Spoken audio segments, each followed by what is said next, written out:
My name is Marcel Heijnen, and I'm from the Netherlands originally, but I've lived in Asia for like half my life, like 30 years. At the moment I'm in between Amsterdam and Hong Kong. I lived in Hong Kong for 10 years in total over 2 periods. And I'm a photographer, graphic designer, and I did a whole series on the shop cats of Hong Kong. Well, I was super interested in Asia anyway. My job took me to Singapore first, and then later I had a posting in Hong Kong. Then I moved to Singapore for a while, and I moved back to Hong Kong in 2015 when I was doing more photography in a way, yeah. I was kind of living around here. That was my first studio apartment was in Sheung Wan, closer actually to the Sai Ying Pun MTR that had just opened. So I noticed that Hong Kong was kind of expanding and Sai Ying Pun was gentrifying. And I would often sit at this coffee place, which was the first coffee place in the area. And then I would sit there, have my coffee, and then I saw the cats here. And I thought, that's cute, I like cats. And I took a couple of photos on my iPhone. Then I saw a few more, then I took a few more photos, and then quite quickly the idea of doing a whole book on this was born. So I spent most of 2016 taking my camera around and taking lots of photos of shop cats, and then end of 2016 the book was published.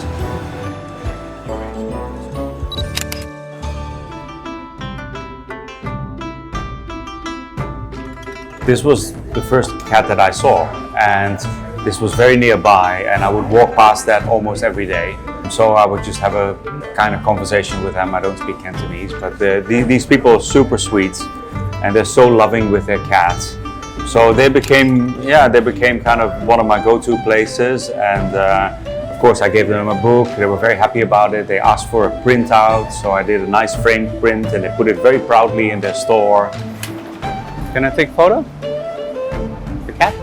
But I don't really get rejected a lot.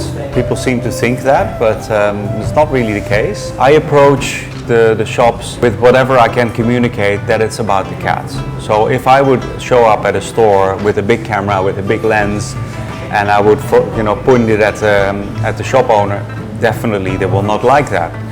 But that's not how I do it. I just go up to them, and if I see a cat, I will sort of like, okay, that's a cute cat, can I take a photo? And then very often they're quite proud of the cat, and I've had really beautiful interactions. So they really love their cats, and a lot of them, they were very happy when the book came out, and when articles in the newspapers were printed, they sometimes put it up in the store, when they're being featured. So my experience has been very nice about it, really.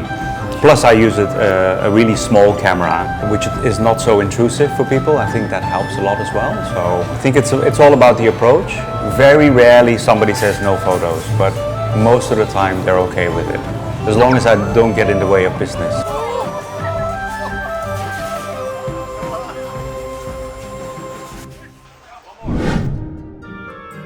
His name is Fei Chai, and he's a really beautiful cat. In my book, I called him the Godfather because it felt like he was ruling the neighborhood.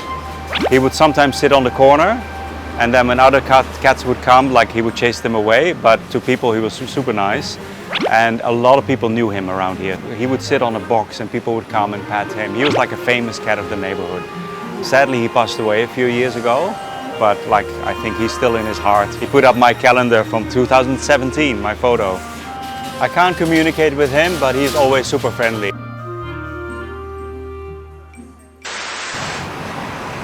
Hello, Poes. Hi. Hi. Hi, what are you doing? With cats, I think to earn their trust, if you lower yourself, they'll often come over, and then you put your fist out, they will come and do a marking, so that happens. But sometimes if I want to take a good photo, I don't actually want them to come over, because then I can't take a photo anymore. I prefer if they stay where they are, and then I go and pet them later. And maybe I use a bit of a sound, like I scratch this and then they will look up. So if there's a sound that they don't recognize, or I take my keys out and I kind of wrestle with them a little bit. One of the most memorable stories also resulted, I think, in the best photos of the series. This was in Samshuepo, and I was just walking around there looking for cats, obviously, and there was this whole stack of black cable ties which they use for the bamboo scaffolding, so it's a very Hong Kong thing. And there was a brown cat sleeping on top of that stack. But I usually don't photograph sleeping cats because I don't find it so interesting visually. So if something like that happens, I'll just wait around. So I was waiting around with my camera ready until the cat would maybe wake up and sit up.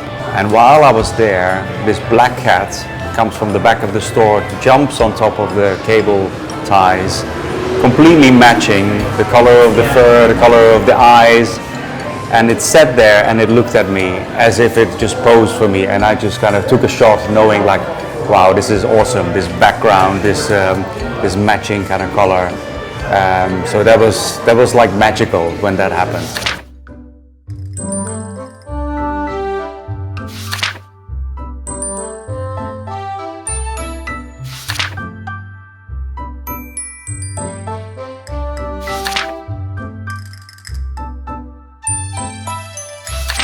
It started in Hong Kong 2016. Then I knew I was going to do a book of the shop cats of Hong Kong, but I was also curious about mainland. So I traveled first to Guangzhou, then to Shanghai to find if there are shop cats there, and there were. So I spent another almost 10 years of photographing those shop cats, and that was published in a book in 2021 called Shop Cats of China, which has like 10 different cities in China. Even in the midst of that, I did a book on Istanbul, because that's famous for cats. Not so much shop cats, but there's just cats everywhere. There's a big difference between Istanbul cats and cats in China, because in Istanbul, the cats are just everywhere, and they're not specifically shop cats. They're also not owned, they're not really pets, but then the people of the community take care of them. But in China, what I also noticed, the cats are in all kinds of stores. They can also be in a hardware store or a cigarette shop, or also in a temple and things like that. Here it's really in the dried goods shops and the medicine shops. So I've made it more broad, the work in China. I feel the cats is a metaphor for the old streets, because in new shopping malls or in newly kind of renovated stores, they don't really need a cat, because the whole reason for cats being there is to keep the mice away. And you really almost only see it in the old streets of China.